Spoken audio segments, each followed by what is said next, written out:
Senator from Texas. Madam President, I rise today because I would ask that everyone in this body ask for the Lord's guidance. Americans have never been people who accept failure. Americans have never been people who accept impossibility.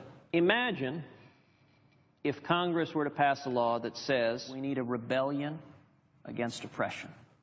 But that's not our problem. President Obama has granted exemptions illegally. But that's not our problem. This is a fight to get the Washington establishment, the empire, to listen to the people. But that's not our problem. And I love this story, and so I'm going to read it to you. Would you eat them in a box? Would you eat them with a fox? And the answer to my friend's question is, of course, no. Not in a box, not with a fox. Not in a house, not with a mouse. I would not eat them here or there. I would not eat them anywhere. Let me take an example that doesn't deal with health insurance. Let's talk about pigeon carrier or something. President Ronald Reagan, a ragtag bunch of colonialists. You go to the 1940s. In the Star Wars movies. You go to the late 1970s. Or détente, whatever that means. Nazi Germany. The 18th century, the 1980s, to the Civil War. Pundits object. You go to the late 1960s, malaise.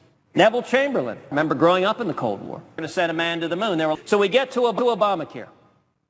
And what do all of those voices say? Mike Lee, I am your father. And we wonder why our constituents look at us and say, what on earth are you doing? I will close, as the time is wrapping up, by noting when at noon we will have a prayer.